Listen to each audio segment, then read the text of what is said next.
युवती अध्यक्ष म्हणून मी काम करत असताना मला निवडणुकीच्या कोणत्याही प्रक्रियेमध्ये विश्वासात न घेता आपल्या एनसीपीच्या या लोकांनी हे सगळं षडयंत्र आपल्यासोबत रचलेलं आहे।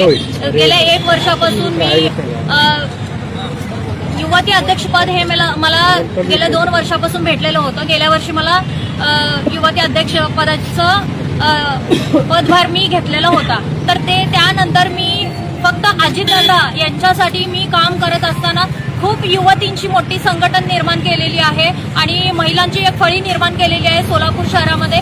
जवळपास आतापर्यंत 1328 महिलांचं संघटन, महिला अजून युवतींचं संघटन आपण सोलापूर शहरात निर्माण केलेलं आहे।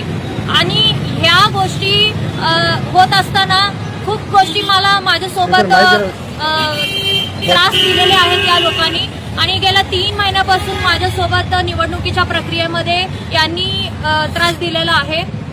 आणि हे करत असताना मला नाही संधी भेटली युवतीला, तर तुम्ही माझ्या महिलांना तर संधी द्या म्हणून आपण एनसीपीच्या 5 महिला उमेदवारांचा अर्ज भरायला लावलेलं होतं। पण त्या ठिकाणी महिलांना पण एपी फॉर्म मिळाला नाही। लास्ट मोमेंटला आमच्या भाग्यश्री राठोड मॅडम, बालमणी कस्सा मॅडम आणि पूनम डायमा तसेच अजून 1-2 महिला होत्या, तर त्यांचे एपी फॉर्म कापलं गेला आणि लास्ट मोमेंटला दुसऱ्या पक्षातून येणाऱ्या लोकांना त्यांनी संधी दिले।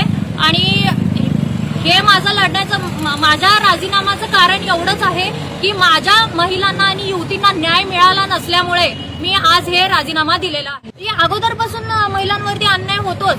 आता अजितदादांनी लाडकी बहीण योजना ही काढलेली आहे। कशासाठी काढलेली आहे? महिला सक्षमीकरणासाठी ही काढलेली योजना आहे। महिलांना अजितदादा तिकडे राज्यात न्याय देत असतील तर हे सोलापूर शहरामध्ये महिलांना आणि युवतींना न्याय भेटत नाहीये। न्याय भेटला पाहिजे ना। आम्ही कशासाठी एवढं लढतोय, पक्षासाठी एवढं झडतोय, तर ह्याच्यामध्ये न्याय मिळाला पाहिजे असं आमची अपेक्षा आहे।